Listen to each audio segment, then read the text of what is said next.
Buenos días, hermanos. Vamos. ¿Cómo se sienten ustedes? ¿Juntitos? No, acérquense más, ¿cierto? Estén ahí juntitos. Bueno, hoy día nos toca el capítulo 15. Abra su Biblia, Génesis 15.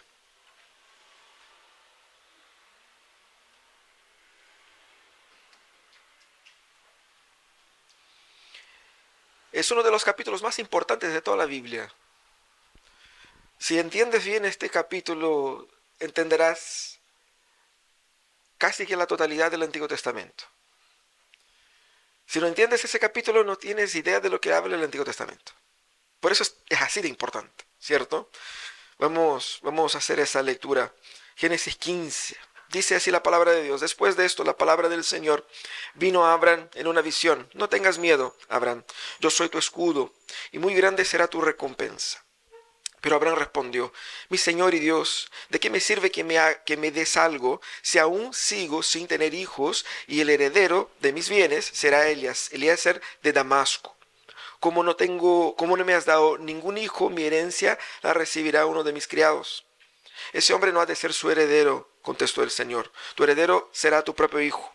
Luego lo llevó afuera y le dijo: mira hacia el cielo y cuenta las estrellas, a ver si puedes. Así de numerosa será su descendencia. Abraham creyó al Señor, y el Señor se lo reconoció como justicia. Además dijo: yo soy el Señor que te hizo salir de Ur de los Caldeos, para darte en posesión esta tierra. Pero Abraham preguntó: mi Señor y Dios, ¿cómo sabré que voy a poseerla? El Señor respondió: tráeme una ternera, una cabra y un carnero, todos ellos de 3 años, y también una tórtola y un pinchón de paloma. Abraham llevó todos esos animales y los partió por la mitad, y puso una mitad frente a la otra, pero no partió las aves. Y las aves de rapina comenzaron a lanzarse sobre los animales muertos, pero Abraham las espantaba. Al anochecer, Abraham cayó en profundo sueño, y lo envolvió una oscuridad aterradora. El Señor dijo a Abraham: debes saber que tus descendientes vivirán como extranjeros en tierra ajena o extranjera, donde serán esclavizados y maltratados durante 400 años, pero yo castigaré a la nación que los esclavizará. Luego tus descendientes saldrán en libertad y con grandes riquezas. Tú, en cambio, te reunirás con tus antepasados y te enterrarán cuando ya seas muy anciano. 4 generaciones después de tus descendientes volverán a este lugar, porque antes de eso no habrá llegado al colmo la iniquidad de los amorreos. Cuando el sol se puso, cayó la noche, y aparecieron un horno humeante y una antorcha encendida, los cuales pasaban entre los animales descuartizados. En aquel día el Señor hizo un pacto con Abraham y le dijo: a tus descendientes daré esta tierra, desde el río de Egipto hasta el gran río, el Éufrates. Me refiero a la tierra de los kenitas, de los kenicitas, de los cadmoeos, de los hititas, de los fereceos, de los refaitas, de los amorreos, los cananeos, los gergaseos y los jebuseos. ¿Qué tiene que ver um, el Señor de los Anillos, el feriado de 21 de mayo y el texto que acabamos de leer? ¿Qué tiene que ver el Señor de los Anillos, el feriado 21 de mayo y el texto que acabamos de leer?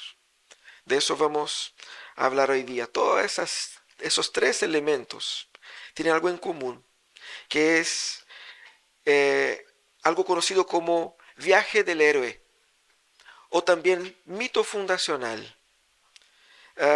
Viaje del héroe es una historia que nosotros vemos en muchísimas películas.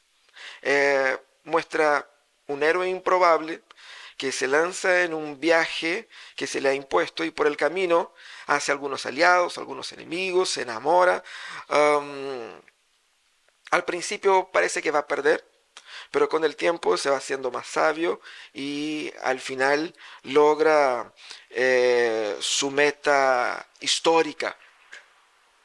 Vemos eso en El Señor de los Anillos con Frodo. Vemos en el Hombre Araña, ¿cierto? Un adolescente bajo perfil que de repente es un salvador de la gente. El viaje del héroe es utilizado en la narrativa para generar en nosotros ese peregrinaje emocionante de un héroe improbable.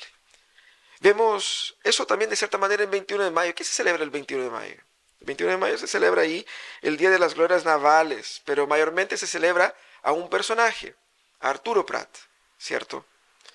Arturo Prat es conocido y reconocido como aquel que valientemente luchando por su pueblo se lanzó contra los enemigos en una batalla que no podía ganar y murió defendiendo su puesto. Incluso hay una cita del capitán enemigo peruano que dice lo siguiente: el valiente comandante de la Esmeralda murió como un héroe en la cubierta de este buque. Esos son los enemigos diciendo de su valentía. Hasta hoy día se celebra con monumentos, con un feriado irrenunciable, tan importante que hasta hace poco era el día de la cuenta presidencial. Héroe nacional. El viaje del héroe de Arturo Prat fue distinto del Frodo, pero la historia que se cuenta para inspirar también a la gente sobre esa trayectoria. ¿Y qué tiene que ver todo eso, todo ese heroísmo, con ese texto? Primero, mucha gente imagina a Abraham como un héroe, pero ¿por qué nos encanta tanto la idea de héroes? Si usted lleva a su hijo ahí al café a jugar, va a encontrar un montón de ropitas, ¿no? Los disfraces, pero son de personajes no meramente cualquiera, son personajes icónicos y muchos de ellos son héroes.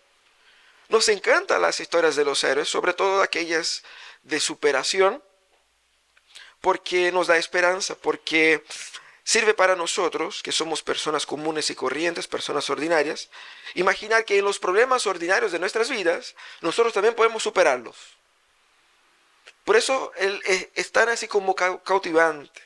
También son historias de inspiración que da al pueblo esperanzas. ¿Por qué se celebra con monumentos, con feriados, a los héroes nacionales? También para decir a la gente, eso es lo que somos.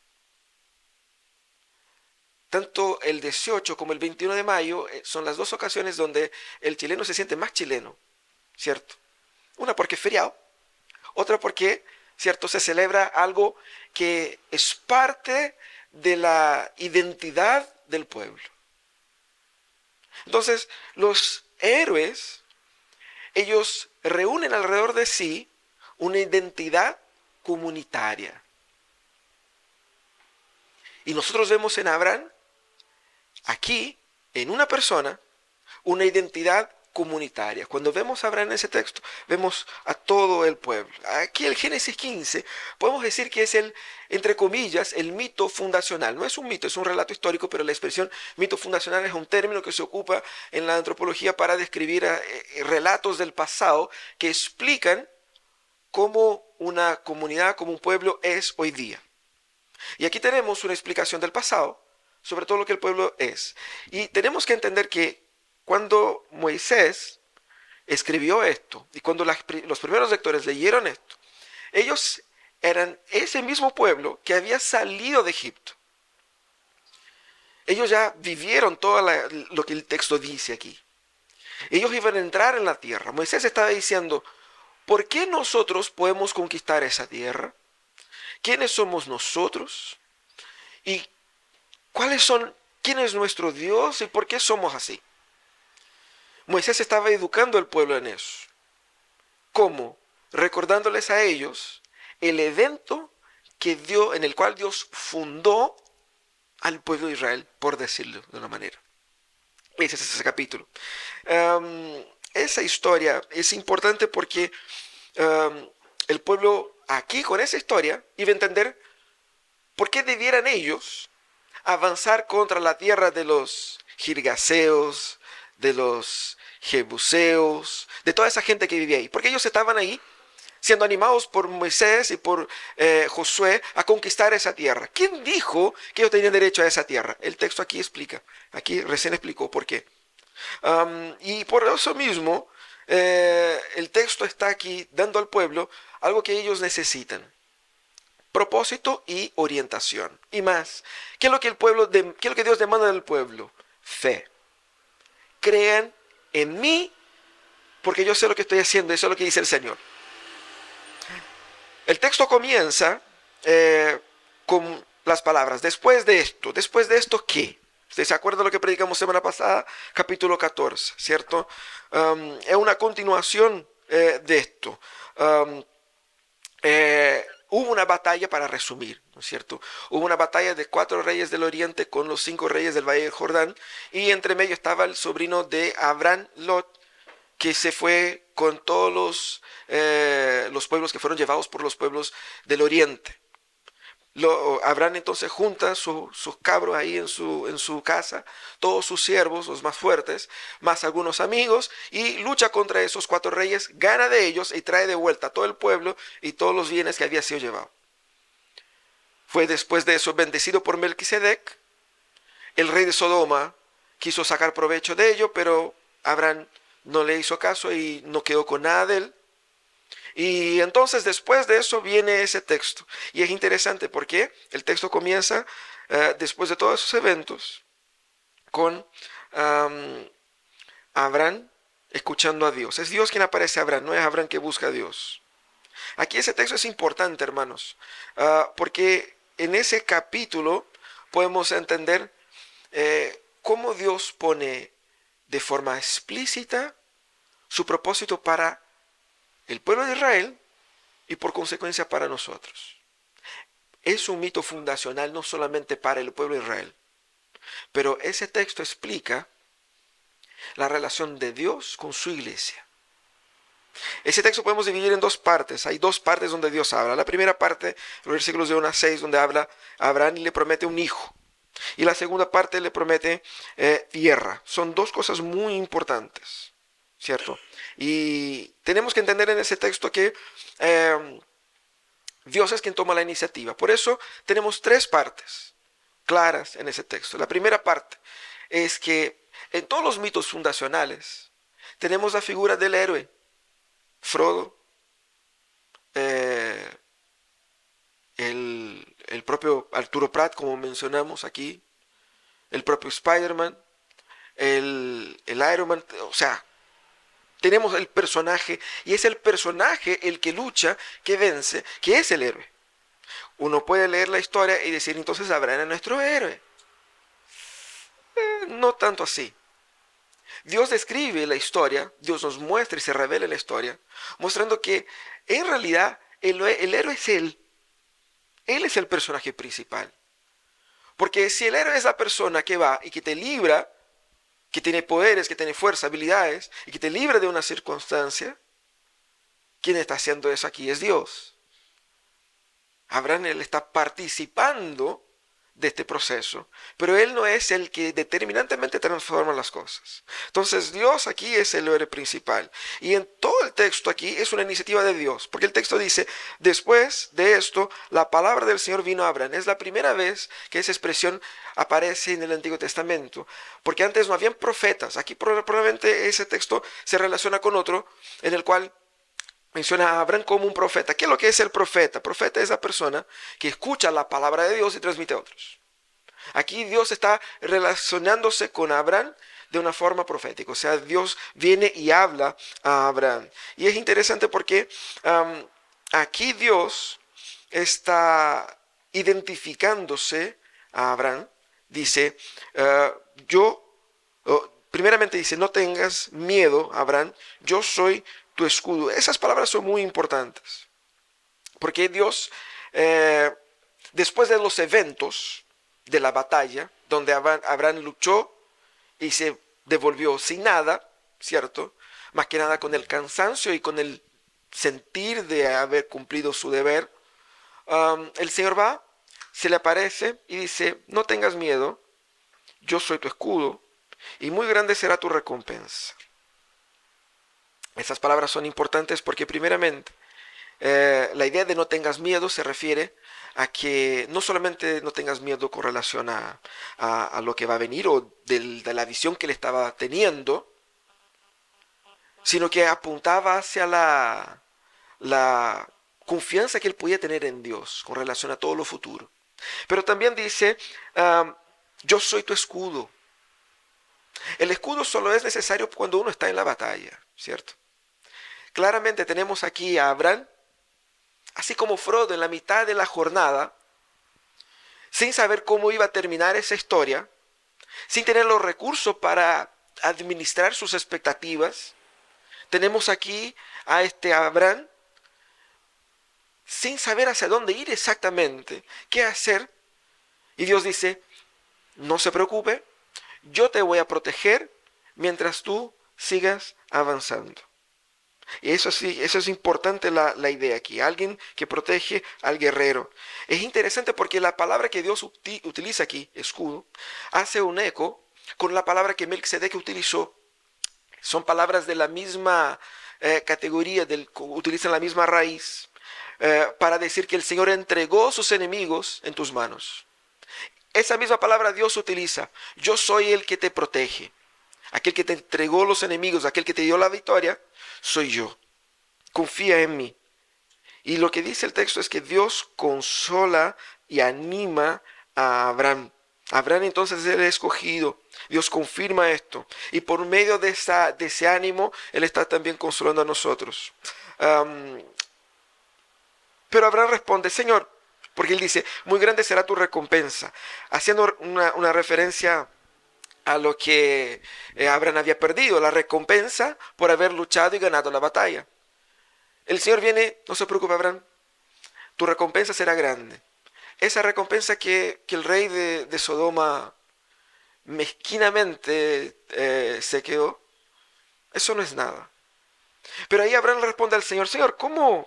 ¿De qué me sirve estas cosas si yo no tengo un heredero? No es que Abraham estaba poniéndose así como que pesado con Dios o incrédulo. Hemos dicho que Abraham partió de su tierra, Ur de los Caldeos, a los 75 años. Su esposa debiera tener probablemente unos 60, ¿cierto? No tenían hijos. Y él sabía que por su edad avanzada estaba más difícil. Entonces era una pregunta natural. Y él expresa al Señor las inquietudes de su corazón. Señor, pero ¿y qué onda esto? ¿Cómo va a ser? Y él dice, hasta el momento el plan es que cuando me muera, mis bienes quedan para mi asistente principal, podemos decir así, que era el siervo, que era el gerente de la casa, porque no tenía herederos.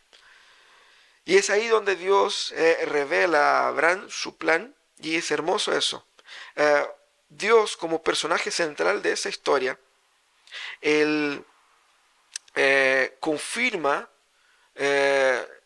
hace a su pueblo sus promesas, demandando del pueblo nada más que creer en él.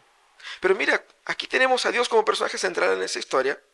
Y en esa historia, Él nos desafía primeramente a entender que no es o no somos nosotros quien cambiamos nuestro destino. No somos nosotros los héroes de nuestra propia vida. Es Dios ese personaje principal. Y Él nos conduce a la historia que Él está transformando. Y Dios como héroe de la redención, aquí en esta historia, como centro de la redención, aquí en esa historia, apunta también a Cristo. Porque cuando Él menciona un heredero de Abraham, el heredero prometido, hace una referencia indirecta al mismo Cristo, mostrando que Dios, el Padre, era tanto aquel que elabora el plan, como aquel que también lo ejecuta en Cristo. Él era el inicio y el final. ¿Y qué es lo que dice Apocalipsis sobre Jesús? Jesús mismo dijo, yo soy el alfa y el omega, el principio y el final, el que comienza y que termina. Dios es el héroe de la historia. Es así como debemos entender nuestras vidas. La vida que vivo es la vida de Dios en mí. Pero también en esa historia vemos otros dos elementos. Además de Dios como era, vemos la idea de pueblo. Abraham cuestiona al Señor, Señor, ¿pero por qué? ¿De qué sirve todo eso si no tengo heredero? Pero esa queja era una expresión más bien de su fe que de su duda. ¿Por qué? Porque él cobra al Señor lo que el Señor le prometió. Señor, tú me dijiste que iba a tener hijos, pero hasta el momento nada. ¿Y qué onda? Él creyó en la promesa. De no haber creído en la promesa, él no se hubiera preocupado con eso y había entregado sus planes a otros destinos. O sea, habían buscado otros hijos, qué sé yo. Pero él creyendo en la promesa dice, Señor, ¿y esa promesa? ¿Y qué onda con eso? Por lo tanto, aquí el cuestionamiento no tiene base en la incredulidad, sino que en la fe. Porque fe permite la duda. Fe permite la duda. ¿Por qué permite la duda? Porque Abraham podía creer perfectamente en Dios sin saber cómo Dios iba a ejecutar su promesa. Duda es no saber. Y Dios muchas veces nos envía a vivir en obediencia y también con dudas. Yo no sé lo que va a pasar. Yo no sé cómo va a ser. Lo único que sé es que el Señor va conmigo. Y es eso lo que Dios muestra acá. ¿Qué es lo que vemos aquí? Vemos a Dios prometiendo a Abraham, mira la promesa, el heredero suyo no será Eliezer, sino que será tu propio hijo. Y luego, mira qué hermoso. El Señor lo lleva hacia afuera de la carpa donde él estaba durmiendo. Era de noche probablemente. El Señor lo lleva hacia afuera y dice, mira las estrellas. De repente para el que vive en Santiago, en algunas partes de allí, es como, no veo ni una estrella. Pero imaginemos, ¿no? Aquí debiera haber un cielo bastante iluminado en esa noche. Mira las estrellas. Mira lo hermoso de la promesa de Dios. Si es que las puedes contar. Así de numerosa será su descendencia. Es claro que Dios estaba hablando aquí de la descendencia biológica, en primer lugar, del pueblo de Israel. Pero usted se va a preguntar, ¿pero cuántos judíos habrá en el mundo? ¿Cierto? ¿De qué está hablando Dios? Dios estaba hablando aquí lo mismo que Jesús habla en el Nuevo Testamento. Todo aquel que cree en el Hijo es hijo de Abraham. Dios estaba hablando aquí en esa noche de nosotros, de la multitud de todos aquellos que creen en el Hijo de Dios. En esa noche, Abraham creyó que el plan de Dios para su pueblo, la iglesia, funcionaría. Hermanos, eso es importantísimo. Es importantísimo entender la idea de pueblo en la Biblia. Porque todo el Antiguo Testamento es la historia de un pueblo. Y llega el Nuevo Testamento, parece que esa historia como que se pierde, ahora no es un pueblo, es solamente la iglesia. Es el mismo pueblo. ¿Por qué la idea de pueblo es tan importante? Porque la verdadera historia de Dios con la humanidad no se da en una relación individual. Dios de hecho creó a Adán y Adán estaba solito y Dios dijo, todo está maravilloso menos eso. Y entonces Dios al crear la mujer, no solamente creó el matrimonio, al crear la mujer, Dios creó un pueblo. Porque potencialmente ahí estaba todo el pueblo. Dios creó a un pueblo. Y Dios se relaciona con un pueblo. Cuando Dios llama a Abraham, Dios hace una promesa a Abraham de que por medio de él formaría un pueblo. Y él hizo un pacto con un pueblo, no con una persona. Nuestro individualismo contemporáneo nos hace querer vivir mi vida espiritual yo con Dios solito. Eso es imposible. Dios no se relaciona así. Dios se relaciona con su pueblo. Tenemos que entender que mi fe es esencialmente comunitaria. Una fe individualista no es una fe cristiana. Por eso ese texto es tan importante. Y entonces el Señor promete acá formar un pueblo. Y la idea del pueblo generaba la idea de que por imaginar un pueblo, una comunidad grande de personas, una multitud como el Señor menciona, da la idea de que ese plan era al mismo tiempo imposible y poderoso. Imposible porque era un anciano con una esposa anciana que eran incapaces de tener hijos. Y ese es el plan de Dios. Pero al mismo tiempo es poderoso, porque la idea de un pueblo innumerable sugiere que poder. Si hay mucha gente, hay muchas cabezas, hay mucha plata, hay un potencial enorme. Las naciones más ricas del mundo, o las más poderosas al menos, son las que tienen una mayor cantidad de personas. Porque si van a la batalla, ya en esa época, si van a la batalla tienen más soldados, o tienen mejores recursos para financiar a la lucha contra las demás naciones, para protegerse. Pero una gran nación implica también hay mucha comida, hay mucha infraestructura, hay mucha riqueza. Lo que Dios estaba prometiendo a Abraham aquí es la idea de que él estaba formando por medio de Abraham un pueblo poderoso por ser un pueblo grande. Pero es interesante porque es exactamente esa comprensión de pueblo que Dios quiere que nosotros abracemos cuando creemos en Jesús. Porque en Juan dice que aquellos que creen en el nombre del Hijo, Dios les da el derecho de ser hechos hijos de Dios. Hijos de Dios presupone el ingreso en una familia, en un pueblo. Y todo lo que Dios demanda de nosotros es que para pertenecer a esa familia tengamos fe. ¿Qué es lo que dice el texto? Hermosísimos versículos 5 y 6, o 4 a 6, ¿cierto? Abraham, versículo 6, creyó al Señor y el Señor lo reconoció como justicia. Abraham creyó. Abraham creyó cuando no habían pruebas. Abraham creyó cuando no habían así como adelanto. Porque incluso para cualquier negocio, si queremos hacer una obra aquí, ¿cómo funciona? Damos un pie y vamos, ¿cierto?, avanzando. ¿Qué pasó aquí? Aquí pasó que el Señor dijo, Abraham, la garantía soy yo. La garantía soy yo. La garantía es mi palabra. Nosotros sabemos que si vamos a confiar en la palabra de repente de un profesional por ahí, que dice, no, confía en mi palabra nomás. No es muy sabio hacer esto, ¿no? Es siempre importante tener ahí algo que compruebe la transacción, algo que me dé alguna seguridad de que la otra parte va a cumplir con su parte, qué sé yo. Aquí el Señor dijo, la garantía soy yo. Y solo creyendo en la palabra de Dios y nada más, Abraham creyó. Y por creer, Abraham descansó en esa esperanza. Por creer, Abraham tranquilizó su corazón. Por creer, Abraham reordenó sus objetivos en la vida.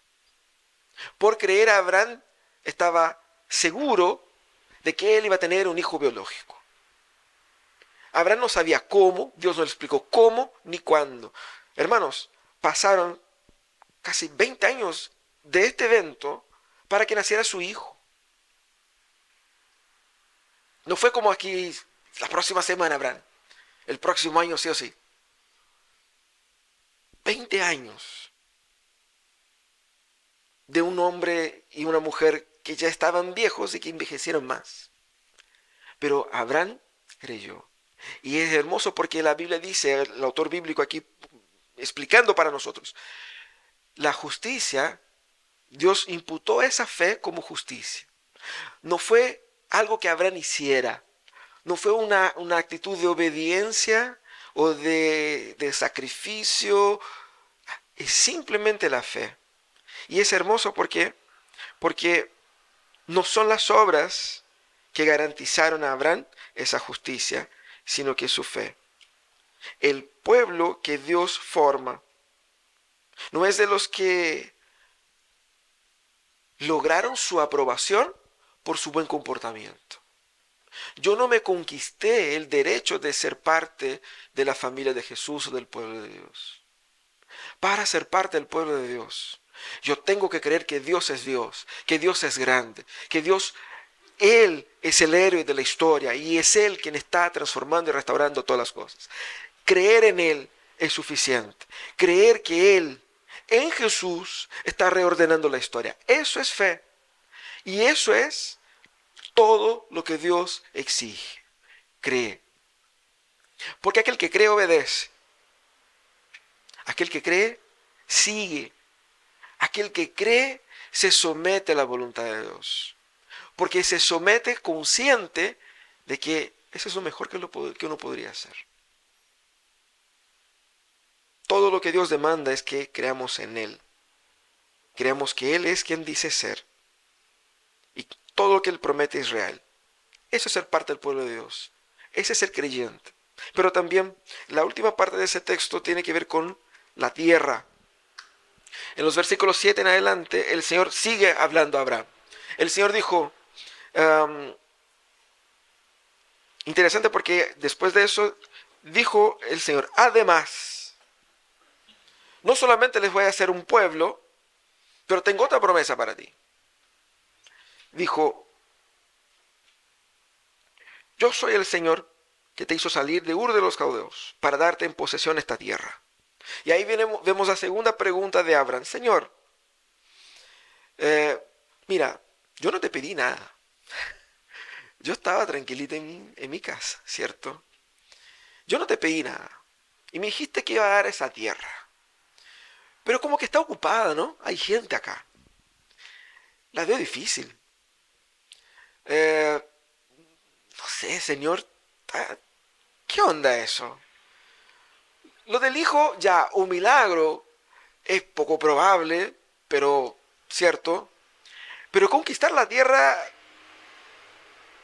parece igualmente complicado, pero involucra mucho más gente. Porque la del hijo, yo con mi esposa la arreglamos y usted ahí hace su magia y entre los tres, ¿no es cierto? Nos arreglamos. Pero hay un montón de gente acá, naciones, pueblos, y está complicada la cosa, ¿cierto? Y aquí es donde el Señor se manifiesta. Abraham, el plan es mío. Yo fui el que inventó ese plan. Yo fui el que te saqué de tu ciudad allá en Ur de los Caldeos. Yo fui el que te traje acá. Yo que te prometí una tierra. Y yo te estoy confirmando. Yo te daré esa tierra. ¿Por qué la tierra es importante? Imagínense aquí la vida de Abraham en ese momento. Era un contingente de más de 500 personas. Animales, familiares, siervos. Era un montón de gente, era bien complicado. Pero ¿por qué la tierra es importante? Nuestra mentalidad contemporánea imagina tierra como parcela en el campo, ¿no? Pero podemos imaginar la importancia que tiene tu casa para ti. ¿Qué tan importante es la vivienda? Porque la vivienda es donde tengo seguridad, donde me siento protegido, donde se están guardando mis memorias, donde yo puedo llegar a mi casa, poner ahí las chanclas y echarme en el sofá y ser quien soy y descansar y me siento protegido, me abriga en el frío, me permite relajar con mis amigos, con mi familia en el verano. Mi tierra es mi dominio, es mi identidad. Pero más que eso, pensemos en tierra para un pueblo. La importancia que tiene para Chile el minerio, por ejemplo. La importancia que tiene para Chile la cordillera y el mar, para todas las cosas que nosotros producimos. El territorio es importante porque da a un pueblo capacidad de desarrollarse, de crecer. El territorio es muy importante, sobre todo para ellos aquí en ese contexto en el cual tener tierra era tener agua. Tener tierra era tener dónde plantar, dónde alimentar sus animales. Tierra era sinónimo de sobrevivencia. Tierra era sinónimo de vida. Porque cuando pensamos en la casa, pero abrimos la llave y sale agua, mágicamente, ¿cierto? Abrimos el refri, mágicamente las cosas llegaron ahí. ¡Tran! O a los más bendecidos, tienen el trabajo nomás de sentar a la mesa y mágicamente un plato se te aparece, un plato en tu mano, ¿cierto? Sabemos que no es así, hay que plantar, hay que trabajar, hay que comprar, hay que construir. Para eso se necesita la tierra, tierra es vida. Y eso es lo que Dios está diciendo acá. Al decir que te voy a dar una tierra, no es una cuestión así meramente política, de territorios, de límites. Te voy a dar la seguridad de que puedas vivir bien. Y por dar tierra, daré todo lo que necesites. Y eso es lo que Dios dice aquí a Abraham. Ahora, ¿qué garantía tendré yo de eso? Y eso es importante porque Abraham pregunta, Señor, ¿cómo sabré que voy a poseerla? Parece nuevamente que Abraham estaba dudando.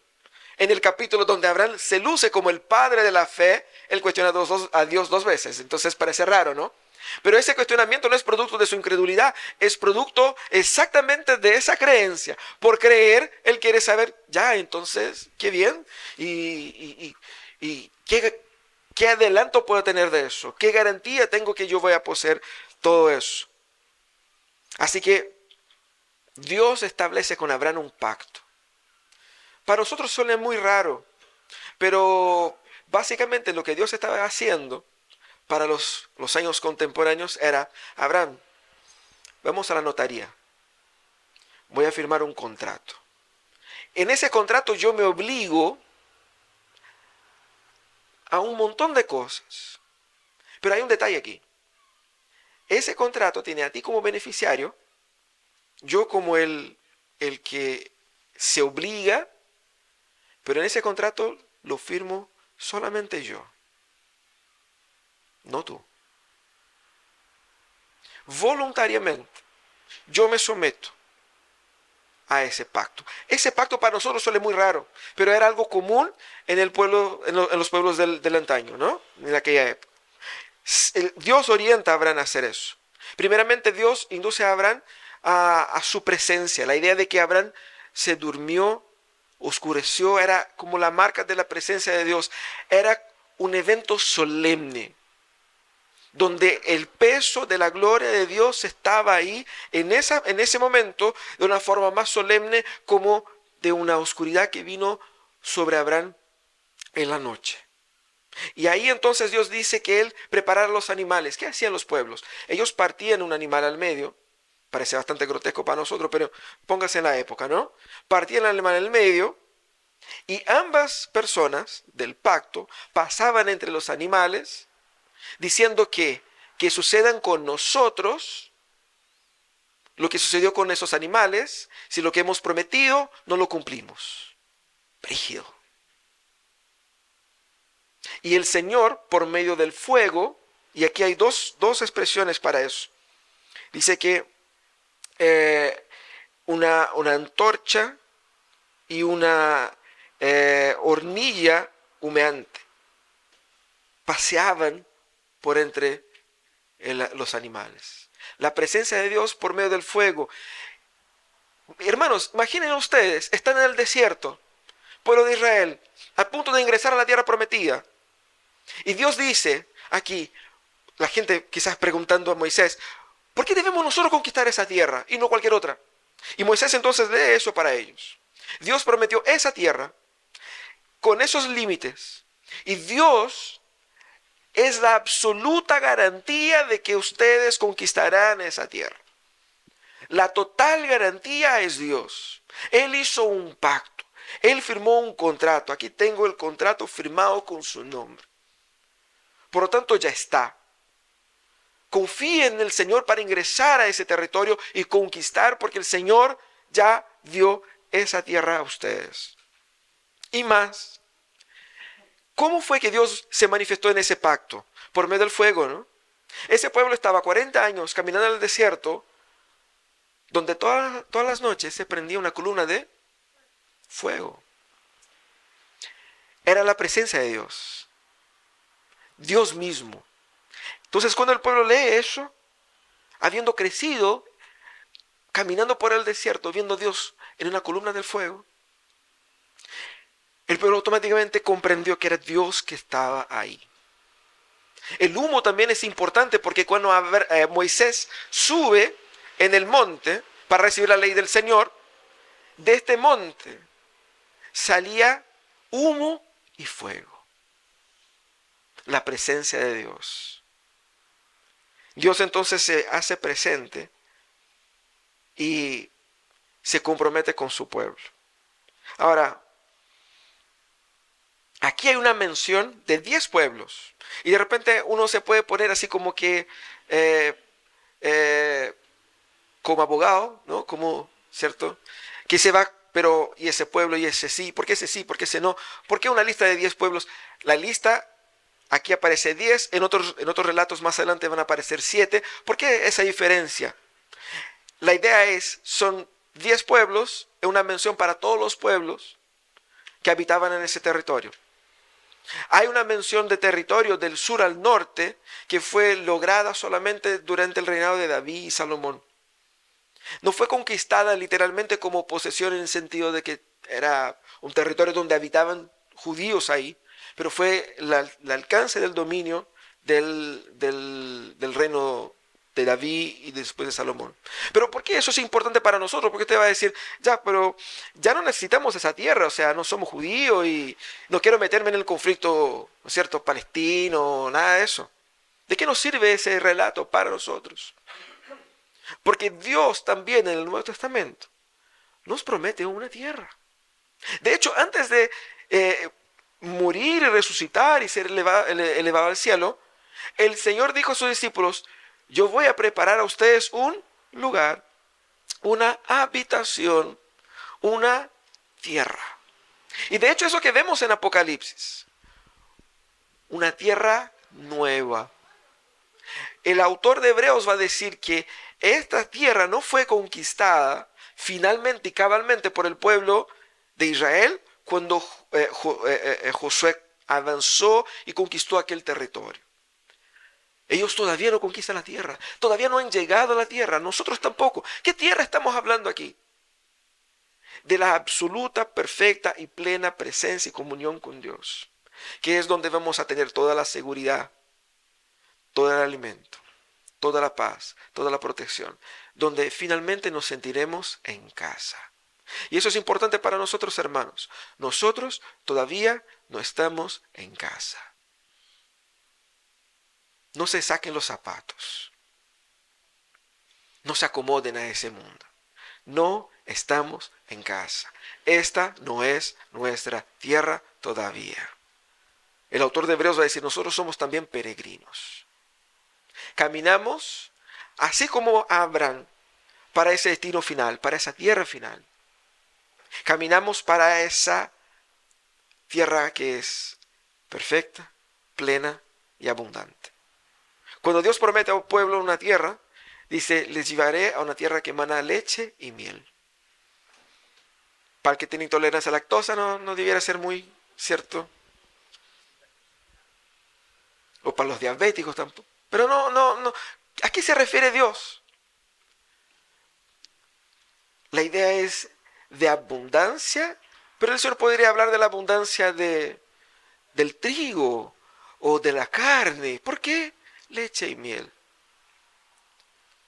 Cuando abunda lo superfluo, cuando se abundan los lujos, es porque lo básico está bien cubierto. Les haré descansar. Hermanos, nosotros tenemos que entender que Dios se comprometió con su pueblo a dar a nosotros descanso. Ese descanso no será conquistado por tu prosperidad personal, laboral y familiar. Y más, no importa el tamaño de su casa, lo cómoda que sea, no importa cuán esté pasando bien y cuánto te sientas realizado por tener tu casita. Ese no es tu destino final. Esa no es la meta para la cual debemos vivir. Hay un destino, hay una promesa, hay un Dios que se lanzó. Y Él nos llama a que, así como Abraham, creamos en Él. Entonces, ¿qué finalmente tiene que ver todo eso con Frodo y Arturo Prat? En Génesis 15, Dios se compromete con el fin de la historia. Sin suspense. Él dijo, yo soy la garantía y eso va a ser así. Cuando vemos la historia, en el caso del Señor de los Anillos, de cualquier película, por primera vez estamos en la expectativa, ¿será que? Pero ya sabemos, es el protagonista, no va a morir.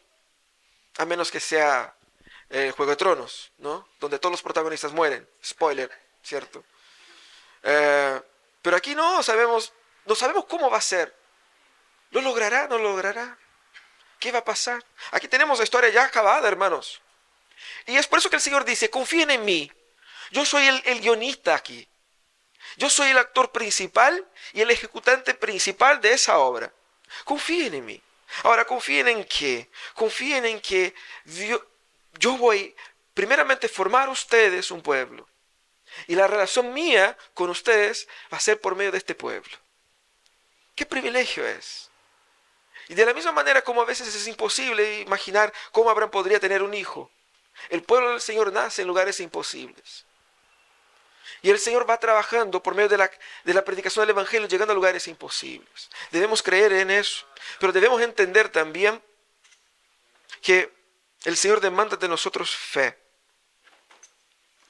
Solamente eso, que creamos en Él, que creamos en Él. Quizás se pregunte, o la gente pregunte a ti, ¿quién es el héroe de tu jornada? ¿Quién es el héroe de tu vida? Y te hagan creer que tú tienes que ser el héroe de tu vida. A la luz de esa historia, como mito fundacional de nuestra existencia, debemos entender que el héroe de nuestra historia es Jehová. Él se comprometió, Él pagó el precio. Y ahora, el llamado es a confiar, a descansar nuestras almas en aquel que no nos puede defraudar. Hermanos, Dios nos llama a la luz de esa historia a que tengamos un corazón que mira hacia el futuro con esperanza.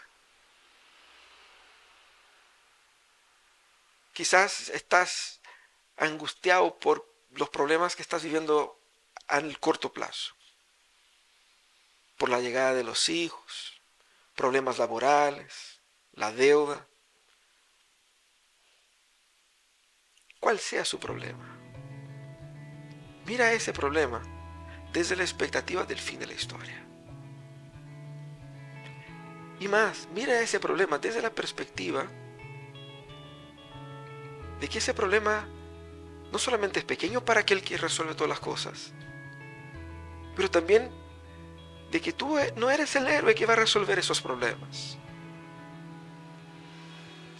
Es la historia de Dios. Viva la historia de Dios.